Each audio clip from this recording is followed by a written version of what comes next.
Leo tarehe 3 ya mwezi wa 7 mwaka 2026,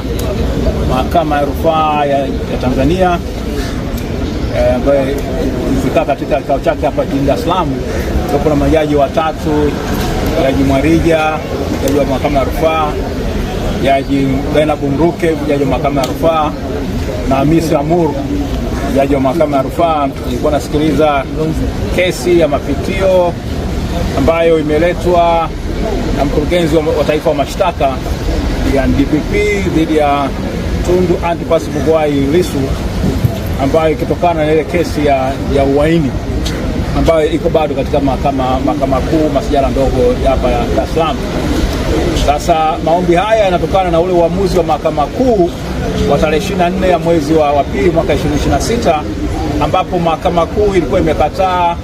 kupokea ile notisi ya ushahidi wa ziada kutoka shahidi ambaye tayari alikuwa ameshaorodheshwa katika orodha ya mashahidi wa mahakama ya ukabidhi au mahakama ya komito, ile mahakama ya hakimu mkazi ya Dar es Salaam inayokaa pale Kisutu. Sasa upande wa jamhuri haukuridhishwa na uamuzi wa mahakama kuu ambao ulikuwa umekataa kwamba ule ushahidi ambao unatakiwa kutolewa ulikuwa unatakiwa kutolewa na mtu ambaye tayari ameshaorodheshwa, lakini kifungu cha 308 cha sheria ya mwenendo wa kesi za jinai kinakataza kwamba shahidi tayari ambaye ameshaorodheshwa katika orodha ya mashahidi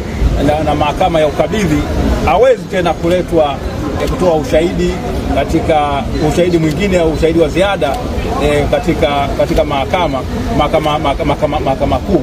Upande wa jamhuri wenyewe umepeleka maombi yake ya mapitio katika mahakama ya rufaa. Tarehe hiyo 24, mnakumbuka siku ile kwamba tulikuwa tuendelea na kesi, walikuwa maomba ahirisho la dakika 50, wakaenda wakatumia saa 4 nzima. Baadaye waliporudi wakatuambia kwamba wakatoa hiyo notice, na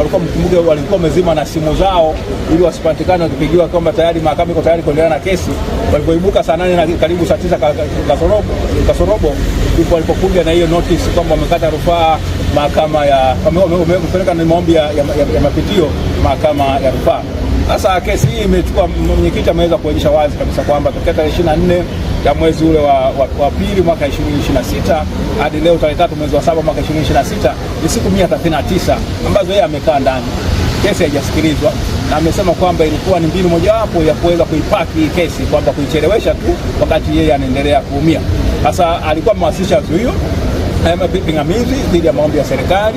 akisema kwamba haya ni miongoni mwa aina ya mashauri au aina ya maombi ambayo hayaruhusiwi na sheria, kwa sababu mahakama inapotoa uamuzi mdogo kuhusiana na hoja yoyote mahakamani, basi wadaiwa hawaruhusiwi kukata rufaa au kupeleka maombi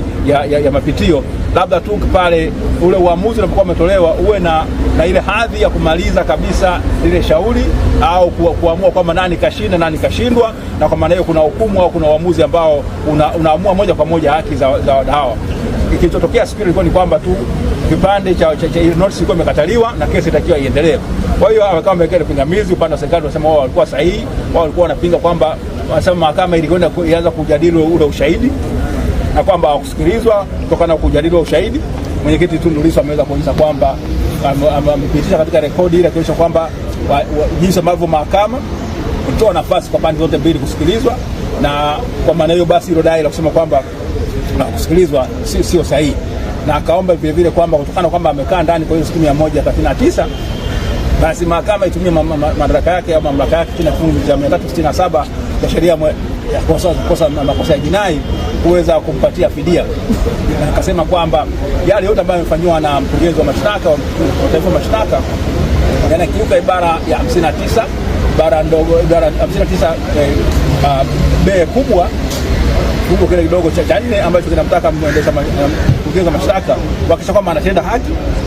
kesi zinakuwa na haraka na atumii mfumo wa jinai kuweza kufanya nini, kumuumiza mtu au kutenda haki. Sasa baada ya kusikiliza pande zote hizo mbili, mahakama imesema kwamba itatoa uamuzi wake, inataka nafasi kwanza kuweza kuamua, je, pingamizi la mwenyekiti Tundu Lissu lilikuwa ni sahihi. Kama ni sahihi itaishia tu hapo, lakini kwa kama pingamizi alikuwa na msingi, basi itaingia katika awamu ile ya kufanya nini, kutolewa uamuzi katika yale maombi ya serikali ambayo yalikuwa yamesikilizwa. Kwa hiyo ndicho ambacho kimejina. Baada hapo wasema mahakama ikasema baada ya kuandika uamuzi basi notice au taarifa itatolewa kutujulisha kwamba uamuzi huo utakuwa tayari lini, tayari kwa kuweza kusomewa. Asante.